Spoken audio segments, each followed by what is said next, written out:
Here I am with Kash Khan, author of The DNA Way. Kash, you have been gracefully on our stage one, two, is it three times now? I think so. Yeah, three times. Three times now. And each time it gets better and better. Longevity, biohacking, wellness, it's trending. More people are jumping on board, which is super, super inspiring. So I'm going to get a quick little intro with you and let's just dive right into the interview. So Kash Khan, author, speaker, visionary, entrepreneur, and investor, Toronto-based. Me too. Hurrah, hurrah, Canadians. You are the founder and CEO, or you were the CEO, but you are the founder of the DNA company and you're no longer on that board. Let's talk about that in a little bit later, but you're still serving or you're, Sure. Yeah, yeah. yeah. You are a digital health, or the DNA company is a digital health company, genetics insights to developing genomics-based health management applications for other patients, as well as practitioners for that matter. And you are still serving as your own independent practitioner, and you're helping all sorts of entities all around the world understanding their genomics, individuals, corporations, and so forth. So I'm super glad to have you. And this happened from me reading your book and be like, oh my goodness, this guy knows what he's talking about. So thanks again for doing this. I'm so happy to have you on the podcast. Pleasure, man. Good to be here. So I think we're just going to dive right into it. I want to get right into the midst of things because you've got so many topics that I'd like to cover. And again, genetics, longevity, biohacking, it's trending. Everyone's talking about it. So let's talk about some myths first. And let's go into some little bit of dismantling of some common assumptions and thinking.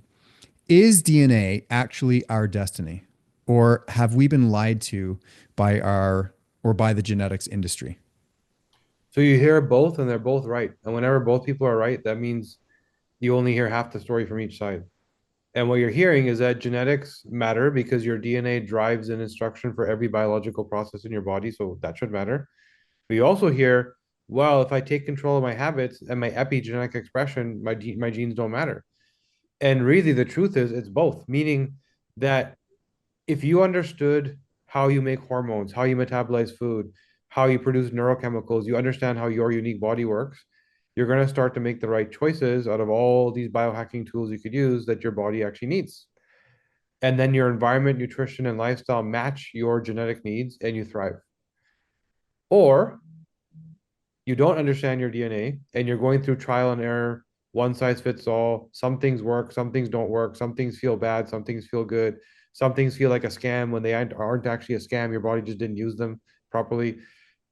It's that shortcutting all of that. So the truth is, both matter. There needs to be a triangulation of environment, nutrition, lifestyle surrounding your DNA, and that's the information you actually need. Okay. Do you want to just share really quick to the viewers and the listenership, what are our epigenetics? So if you look at it from the genetic perspective, which is here's a gene that causes cancer, but you know what? It doesn't matter because unless it's expressing, there's no problem. What would cause it to express? For example, one of the biggest negative gene expressing habits is negative emotions. Stress, anxiety, stress, trauma. Yeah. If you want to turn on disease causing genes, negative emotions are the number one most powerful way to do that. So that's an example of expression, which is here's a gene that has potential to cause a problem, but won't unless you provoke it, right? That's the rare, unique, 2, 3% out of the 100% problem of healthcare. 90% plus is chronic disease, meaning developed and caused over time, not a random switch that got turned on. For that, there's a different way to look at expression, which is not this gene is sitting there muted and gets activated and now there's a problem. It's more like your hormones are always active. Your metabolism is always active. Your neurochemicals are always active. These genes don't turn off, they're on. So expression is more about if I know I make too much estrogen and I'm trying to lose weight, then that's going to block me. So I can add some DIM, which is a broccoli extract that slows down the CYP19A1 gene to manage the expression of the gene. So the difference between on and off versus turning the volume on things that are just always active. The Got two it. ways to look at expression. Got it. Okay. That makes sense. Let's talk about those switches. Perfect segue. Let's talk about methylation and inflammatory genes and the predispositions that you were just discussing. What are the top three genetic pathways that predict whether we live past 100 or die decades early? Oh, so there's a context question because there's what should be the top three. Then we have to think about in today's context where the toxic burden is so high and what the body's actually stressed by. We see when I'm dealing with sick people that are struggling, doctor couldn't help me type story, it's consistent where they get stuck and why so many people are stuck. Now, firstly, there's a gene called FOXO3. FOXO3 is a superhuman longevity gene that deals with cellular regeneration. So as we're both sitting here chatting, your skin, the cells are mutating, becoming senescent, dying off, and getting replaced with healthy new cells. The pace at which you do that is driven by the FOXO3 gene. So some people have superhuman cellular replication where they're just aging slower. They just replace cells faster. They clear out dead cells faster. They just age slower genetically. So that's one. The two big ones, if I again going back to context, in today's reality, 2025, 2026, where are people stuck? And this is not where they should be stuck. It's just our environment is changing things. Nervous system and hormones. Everyone that I deal with, whether it's Lyme disease, fibromyalgia, breast cancer, or just a NHL hockey player that doesn't feel right, whatever it is, almost everybody, the way they process neurochemicals, specifically, I would say serotonin, which is a mood regulator, almost always somebody says, I took all the supplements and they didn't work. We come back and we see that their nervous system is actually keeping them in fight or flight, and their body isn't even trying to recover right now. And a lot to do with serotonin and regulating the mood. Second one is women. This is why 80% of dementia is in women, 80% of autoimmunity is women, 80% of anxiety is women. That number just keeps going. Women make toxic hormone metabolites. After you make your estrogen, you turn it into other stuff. Some of those other things can cause inflammation. And add on top of that, the hormone disrupting world you live in, it's overwhelming. And so that's where I see two people get stuck. So if you pull these two levers, regulate your nerves and get rid of the internal inflammatory insult, it's so much easier for all the other stuff to work well, right? And you're getting rid of the two blocks. Okay, totally off topic, but the Fox, what gene? Oh, Fox, three. FOXO3. Can that gene be enhanced, manipulated through our efforts? Yep. And this is exactly going back to your first question about genetic expression. So now there is a peptide called MOTS that is used for many things. We know that it causes an increased expression of the FOXO3 gene pathway. So that's an unintentional benefit that people don't even know they're getting when they take MOTS. Now the question is, here's all these peptides. What am I supposed to take? The very first thing you said, your DNA will tell you what problems to solve. So rather than, hey, this sounds good because some influencer said it, maybe you don't need it because that job's already being done well. If you have the amazing version of the FOXO3 gene, do you need to improve it? Or is there some other priority you should work on? So that's how we look at expression. But yeah, MOTS will crank FOXO3 up big Now, time. okay, I'm going to deviate again, but I really don't want to, but this excites me. Peptides are booming right now. It's Yeah. 2025, 2026. It's fair to Yeah. say that over the last even 3 years, it's just magnified so much. Yeah. When you founded the DNA company, were you able to identify the FOXO3 gene if someone had it active, non-active? And isn't it interesting that your older technology in the genome is now able to still complement some of the newest findings right now with peptides? Is that fair to say? Yeah. So that's the beauty of understanding your DNA. It never changes. Yeah, it's not like your gut microbiome, your blood, every time you test it, there's new information. Your DNA is permanent. So what the advancement is learning more about what the genes mean and do, how the various genes interact with each other, how the new technologies interact with your genes. So I'm constantly researching and learning the newest stuff. For example, we were talking the last time we met about hydrogen, molecular hydrogen, right? And so it works really well. And I try and investigate, why do people feel so good?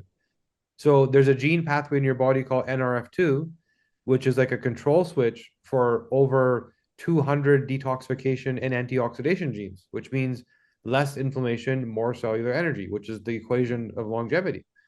And so we know that hydrogen cranks up the expression of NRF2. So we already knew what the NRF2 gene was. We already knew what the FOXO3 gene was, but we didn't have the technology to investigate. So anything new comes to market, I sort of process it through a genetic lens to understand who actually needs this Right. You go back to the genes. Just, okay, how every can this time. serve this person now? Yep. So exciting. Okay, let's go a little bit spiritual, also off deviation a little bit. I know you were a man of faith. Why did the creator or God or whatever you want to call it make women the more magnified producers of those metabolites and those toxins? Why is that, do you think? So remember, it's all context. Your body doesn't know what year it is. Your body thinks you're a cave person. And your body thinks that what you're exposed to, what you eat, your habits are of a cave person's habits, including you didn't have 144,000 chemicals added to humankind in the last few decades. Women weren't supposed to live amongst hormone disruption. You didn't spend 10 years on the birth control pill. You didn't drink water that had birth control pill in it, still active. So a little bit of inflammation is good. Try and get pregnant. You want resilient, healthy uterine lining that's actually robust enough for an embryo to implant. And you need enough cellular energy. So it's just like anything else, tear your bicep to make it grow back better. A little bit of inflammation actually would have been beneficial and it would have been easier for a woman to get pregnant. Now overload that and overload the gene expression, and you're making far too much of this stuff. What used to be beneficial, break it and build it back, is now high inflammation, breast cancer, Alzheimer's, Parkinson's, all sorts of stuff. Got it. Right? Okay. That makes sense. That's the same story for most considerations. Got it. That makes sense. Okay, let's talk about um, some myth busting because you're so good at it. What's the number one biohacking trend today that's actually making people sicker? Mm. I would say it's not a specific trend, but it's the one size fits all. For example, you could look at something like cold plunging. Looks great, and the person that told you it's great, it's probably true for them. Like you are highly androgenized, a lot of testosterone, right? So you cold plunge every day, no problem, right? And an estrogen dominant female is going to have a very different outcome. There's a gene called UCP1 that drives what we call thermoregulation. So your body's ability to actually manage its core temperature. And if that person who has a bad UCP1 tries to daily cold plunge, yes, it might feel good in the first couple of weeks, but eventually it's going to lead to more fat retention than fat burning, right? Thank you for clarifying that. So over time, that's when Yeah, the negative consequences are really going to start to show themselves. over time, and also the volume, the consistency. It doesn't mean they can't do it. It means they might do it once a week, once every 2 weeks. Not I wake up every day to a cold plunge. But how do they know until they test? You either pay attention to your body or you test, right? It's one of two ways. And so that's, I would say, the biggest failure of biohacking is not a particular every single thing you can show me, there's somebody for whom it's the exact thing they need, and for somebody it's their kryptonite. Got it. Okay, Yeah. great. And so the lesson with that is try to develop a really nice mind body connection and pay attention to the symptoms. Hmm. But at the same time, if you really want to get clarity, test so you've got the blueprint. Yeah, test, but listen to your body. Okay. Let's see here. Let's talk about all of the trending, beautiful things that we both like the cold plunges, the saunas, the red lights, all that. What's a healthy habit that is dangerous if the wrong person does it? I know you just alluded to the cold plunge, but what else is there? So I think women with intermittent fasting, we find so many women that aren't eating enough. And the thing that causes them to finally lose weight is they start eating more and they start eating earlier, right? And so I don't think fasting is a bad thing. I think the way we do it is different for each individual. Some people can daily intermittent fast, and it's the best thing they could do. Some people might do like a 24 to 72-hour fast once a month. Somebody might intermittent fast twice a week, based on your metabolic genes. And so, yeah, that's an area where, again, seems to affect women more. But even for some men, this, blanket, let's fast every day answer doesn't work. Hmm. Got it. which brings us back to paying attention to your body and honoring Yeah. that. We were already talking about toxins, and I'd like to bring that in into the conversation again with regards to environmental influences and those epigenetics. Are we evolving too slowly to survive these modern toxins? And who's at the most risk genetically? So we're not evolving. That's the thing. There's no evidence of evolution in humans. Say that again, please. The DNA you walk around with has not changed in 250,000 years. There's no evidence of evolution in humans. We are the same. There's different gene versions that, as a Russian roulette, keep getting passed around and kind of a gamble of what you're going to get, but there's no new versions.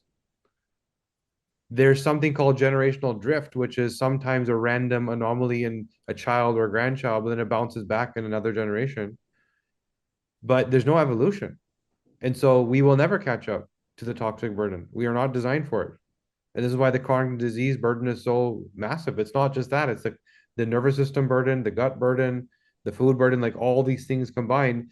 But that also shows you how resilient the human body is, given the nature of how we live, and we're still getting by until chronic disease hits. That's how powerful your body is. Now imagine removing all the nonsense, how good you could potentially feel, right? How healthy you're supposed to be. Cash, are we going to achieve that? Are we ever going to be able to get rid of all of that toxic stuff in our environment? Do you see that as a humanitarian potential? I see that there's finally awareness, right? If we had this conversation 5 years ago, we would have been woo-woo, right? Now it's like everybody's having this conversation, everybody understands, everybody knows. The stuff I used to say about don't put shampoo on your hair, even though both of us should not be talking about that 5 years ago, like the shampoo will cause more damage than it helps. Now everybody knows that. And 5 years ago, people used to comment, "You're crazy, or overthinking," or. So the human body won't catch up. We need to make changes. And that's where what healthcare looks like today is very different than responding to symptoms. It is management and maintenance. What functional, preventative, progressive medicine looks like, Yeah. not conventional, Not the still. allopathic Right. bag of pills, right? So medicine is diagnose and prescribe. Functional medicine is why did you get sick? What did you do? Something changed, right? So that's the reality now is you can't ignore that anymore. The burden is too high, the toxic burden, the mold burden. 5G turns on. You now have 600 times more mold spores coming from mold or mycotoxins coming from mold than before because of 5G.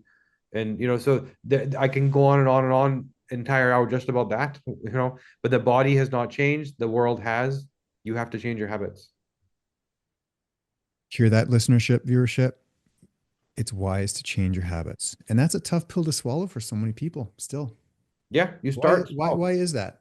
It's overwhelming when you go figure out everything you have to do and you look at your home and your dishes and your sink and your like all this like I literally have to flip my entire life upside down because everything is toxic, which is true, right?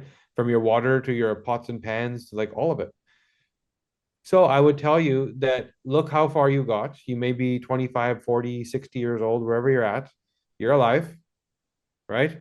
So that's how resilient the body is. Now let's spend a few months unwinding this. You don't need to overwhelm yourself and seek perfection tomorrow. Mhm. Pick one thing. Look at the work of Dr. BJ Fogg. He runs the Stanford University Behavioral Change Lab. So he's a guru when it comes to behavior change. And his book is called Tiny Habits because he said the way you get things done isn't by looking at the outcome and that's the goal. It's like, what are the 100 steps to get to that outcome? And each one of them has an instruction and a deadline to it. So it's not I'm detoxifying my home, which is like, oh, everything's got to go. It's like, let me work on what goes on my skin, right? That's it. That's it. Let me work on what that's it. And when you do that, you drive neuroplasticity. You drive new neurons in your brain that start to prioritize that thinking. And that's what a habit is. You're physically forming new pathways in your brain to make the burden of that thing feel easy, Even right? uh, even Dr. Tom was talking about that at the expo. He says base hits win ball games if it's 1 hour a week. And Yeah. you were just talking about, just change your Tupperware, get into Yeah. the glassware, and then that's one win for the week. And then Yep. do something next week. So I love that. Thank you for expanding on that. A few more questions. Let's talk about brain science because it's Sure. very, very important. And let's talk about the nervous system, trauma. You literally just said it, neuroplasticity. How cool is that? Can genetic testing reveal if someone is wired for anxiety or addiction or even failure in contrast to maybe other people's wirings? Oh yeah, huge. In terms of your mind, if I have your DNA, I can tell you more about your personality than you know about yourself. Right? It's very clear, black and white. Every neurochemical creates your perception, your unique perception. And some of us see this as right and wrong. It's not Well, right and hold wrong, on. it's perception. I'm all about perception. So just say that one more time. What influences? Neurochemicals, how you make them, how you bind them, and how long they last equals your unique perception, which to you looks like that's the truth. And to somebody right next to you, they're seeing something entirely different, driven by neurochemicals. And there's genes instructing those neurochemicals. To what degree and what level of intensity did you feel it? And how long did it last? So then what's true, Cash? What's true is we are meant to be a community. We're meant to be a tribe. And everybody has a superpower. And that same superpower, if not used, feels like kryptonite. So the same thing that could equal the word anxiety also equals success. For example, if you look at the dopamine pathway, which drives your desire and motivation and makes you move forward, right? Um, Dopamine, we think of it as a pleasure chemical, but it's also a reward chemical, an achievement chemical. And you don't need both of those. Either one will give you satisfaction. And there's some people that are wired to clear their dopamine way too fast. And so the same exact level of contentment that one person experiences from getting the task done, the other person didn't experience. So that person is the warrior. They're meant to lead. They're meant to be the visionary. They're meant to say, this is not enough. And the other person is meant to slow them down and say, okay, sounds good, but let's double check some things. Both of them flipping their roles will burn out. Both of them collaborating in the roles they're supposed to be will succeed and thrive because they're seeing something different. And this is where I work with C suites like CEO, CFO type people. I work with pro athlete teams, and even like Hollywood families where they're willing to invest into this type of stuff to help them figure out who they are and what they see and what they didn't realize somebody else saw as something different. I was just going to say this really delves into just human values and Mhm. purpose, Yeah. right? Or Because even that question of, does somebody work with a sense of purpose or not, genetically driven? Your mm, brain's ability to use emotion and feeling as a decision maker is driven through the adrenaline DNA pathway. And so some people truly feel more and they recall more emotion when they're in the moment thinking. Some people process what it feels like, and some people process the information in their head. And the people that process what it feels like tend to work with a sense of purpose because feeling matters. And people that have really healthy adrenaline pathways that don't hold on to feelings seem to be more robotic and logical about their decision making. And now put these two together, you can find the perfect middle, or you can have absolute conflict if they don't understand that they have a unique perspective and neither one is right or wrong. do you remember when we were in high school and it wasn't a teacher and it wasn't a principal? Oh, guidance counselor. Guidance, And yeah. they sort of eluded based on your grades what what you should pursue as a profession. Do you remember Yeah. that? Yeah, yeah, yeah. How helpful would it be if guidance counselors in schools knew all their students' GNA or DNA and their genome and knew Yeah. what turned people on and turned people off so then they Yeah. can direct their schooling and studies into a complementary field that would complement their brain chemistry? I've done this for my kids. I've done this for my cousins' kids. I've done this for my friends' kids, and I've done this for some of our VIP clients' kids that have hired me to do it, which is I can tell you with your 5-year-old child what the career path is. I can also tell you their athletic path. I can tell you, are they going to grow up to be a football linebacker or are they going to be more a sprinter? Mm. The hormones don't lie, and DNA that drives the hormones also don't lie. So, and neurochemicals are so accurate. Again, if I have your DNA and I speak to you about yourself, it's going to feel like a tarot card reading, because it's so scarily accurate because it's your neurochemicals. That's how you perceive.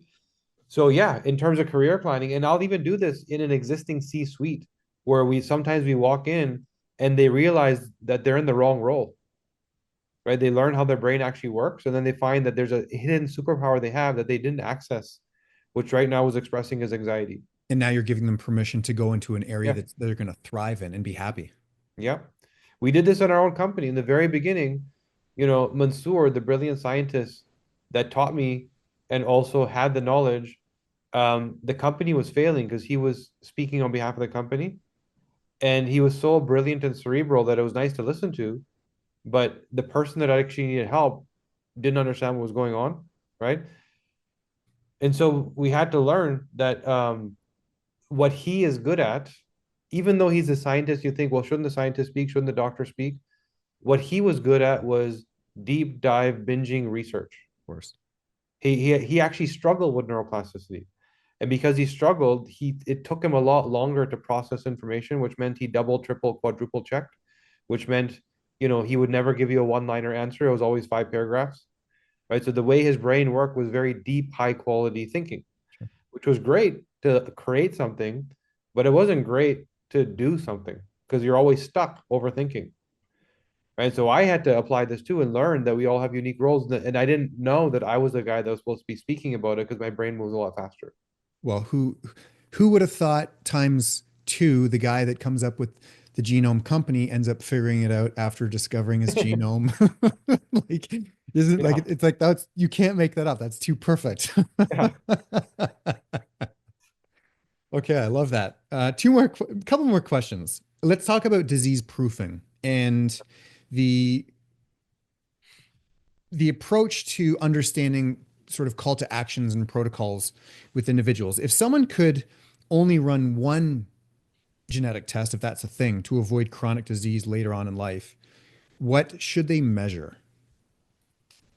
So like one gene pathway for chronic disease. Well, if there was only one thing to look at, let's say. Yeah. Okay. If you look at the development of chronic disease, it's a triangulation between the things that cause inflammation, the anti-inflammatory response, and the level of cellular energy to be resilient against what caused the inflammation.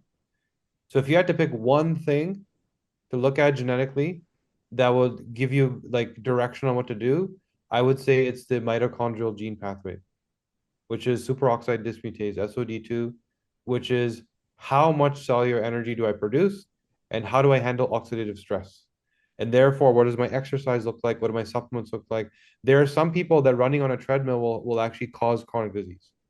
That for one person running on a treadmill will prevent cardiovascular disease, for one person it will cause it because they can't handle the oxidative stress. So I would say, so of that triangulation of disease, what causes it, you can already go deal with all the toxins. You don't need to know. Yes, it becomes more precise whether it's your gut or your lungs or whatever, but you already can deal with that.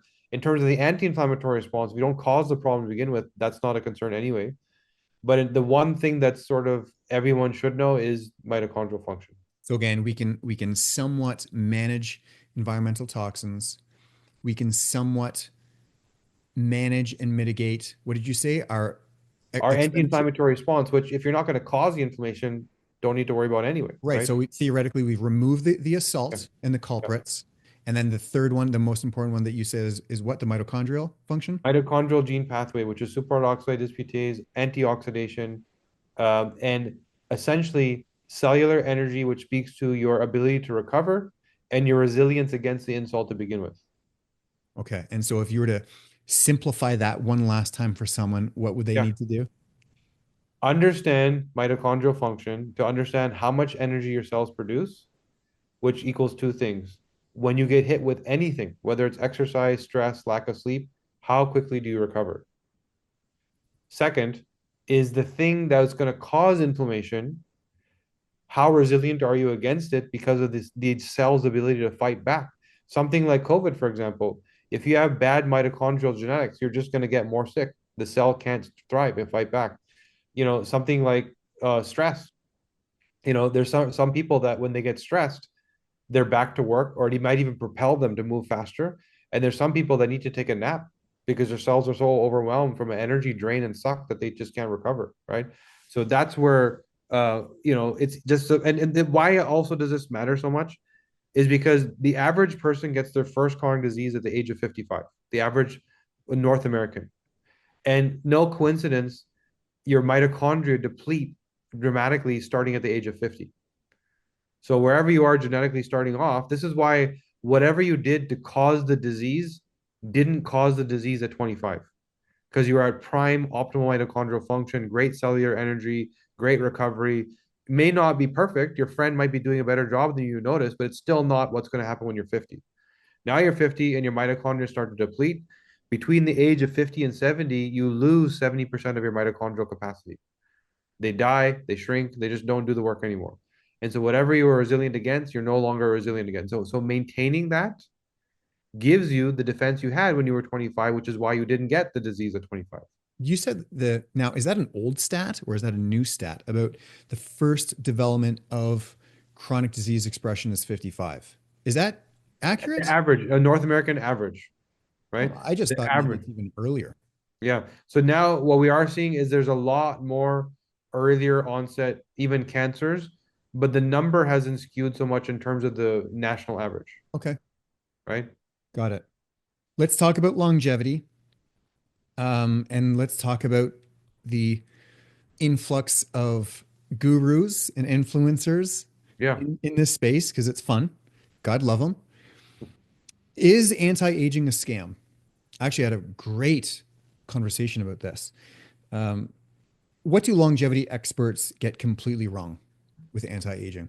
So everything is a scam, right? Meaning that there's no industry that doesn't go through this process of grassroots movement, true, authentic, wanting to drive and support, sense of purpose, let's go build something, starts to become mainstream, starts to become commercial.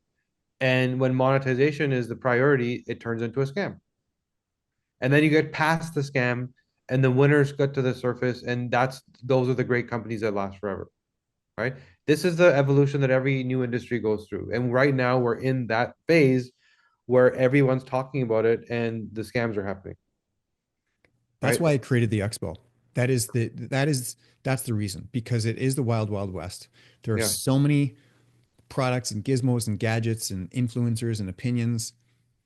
Where do people go? It's confusing. And so I wanted this. I wanted people like you on the stage to share truth and give Canadians an opportunity so they can educate themselves, so they can make their own educated decisions. And then so they can extract what the truth is and what's false and what's a gimmick. It's That's why I did it. I just want Canadians to have this opportunity because it's freaking confusing out there. And I don't like being taken advantage of, and I don't like other people being taken advantage of based on Yeah. these, It's fads. so needed, so needed. One day deep dive, getting a PhD in biohacking by attending an event, right? This is what people need, like immersive. Let's get in and just see it, touch it, feel it, learn it, have experts teach you about it. And it doesn't take long.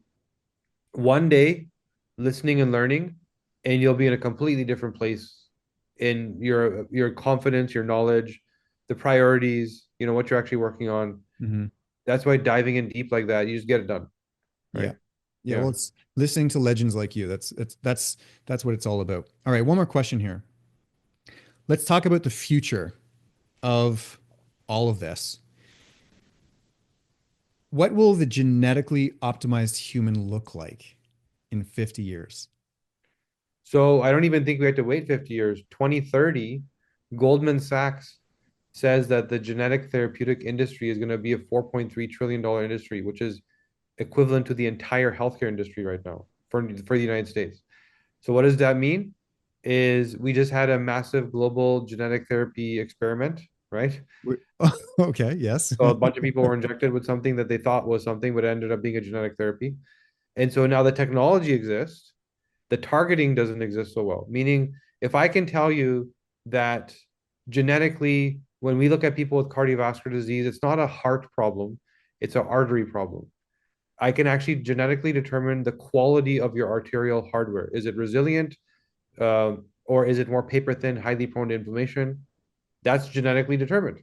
So now I can say cardiovascular disease is the number one killer, and the number one reason is poor 9p21 genetics and poor sort of tissue quality, highly prone to inflammation. So if I can make a gene therapy that just edits that, then you don't have the poor tissue quality anymore. You have the resilient stainless steel quality of the grandma who's 110 years old that never had a heart issue, right? So that's where I see things. I don't. It's happening. It's not about my opinion. It's happening already.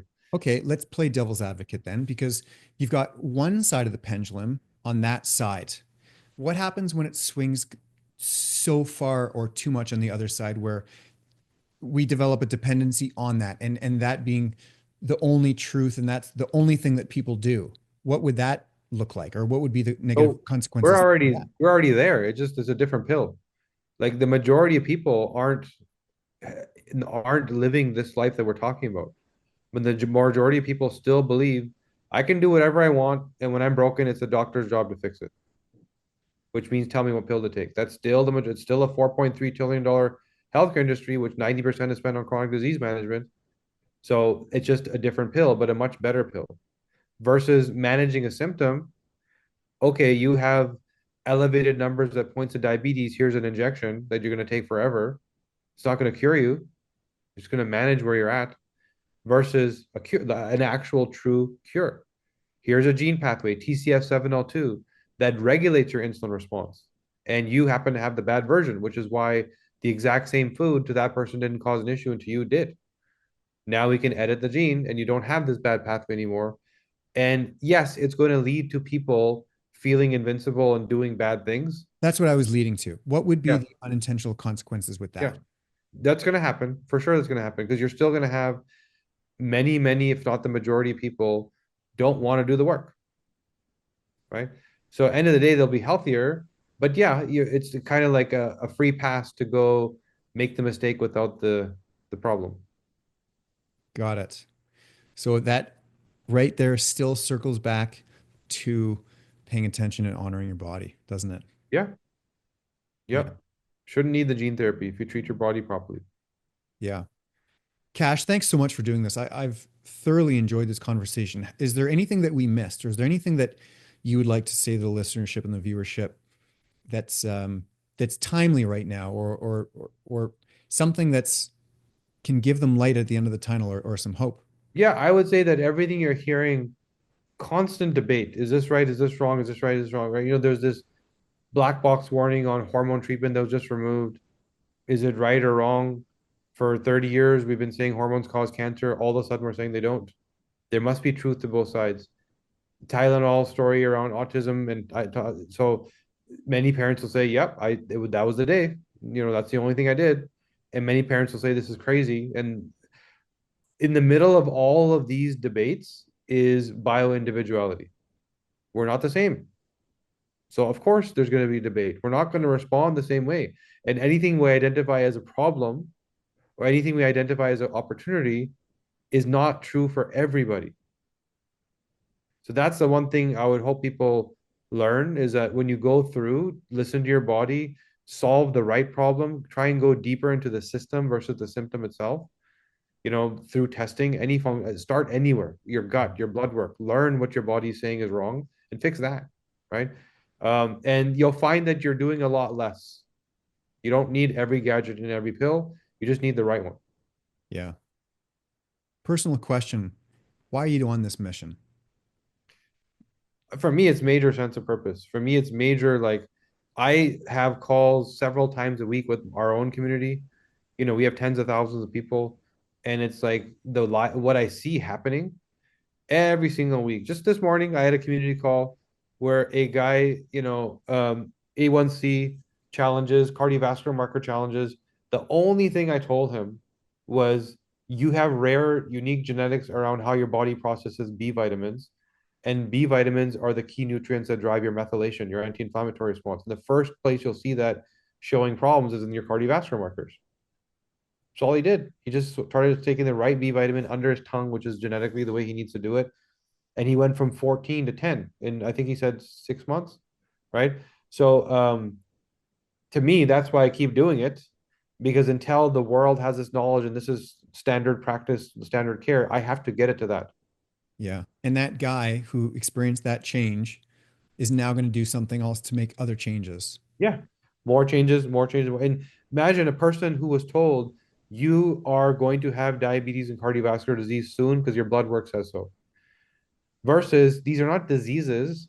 These are the organs that got inflamed from the bad methylation due to a lack of a B nutrient to the point they couldn't function. And we have to give that lack of function a name, diabetes. That's what it was. Yeah. Pretty inspiring. Yeah. Thanks so much for doing this, Cash. I really, really Pleasure, man. appreciate it. And the longevity community obviously appreciates it. You're all around the world speaking and teaching, and the global population appreciates you. How would you like to leave off this conversation? What's the message you'd like to share? Well, I mean, I'll see everybody there at the show, so that'll be awesome. It's really human connection is very important too. And we're lacking that, right? Mhm. So you remember how I said the number one thing that causes negative gene expression of disease causing genes is negative emotion? The number one thing that causes positive gene expression is positive emotion and connection. So let's meet in person and sort of heal each other. Beautiful. I'm looking forward to seeing you again in person and everyone else in person. We'll see you there, man.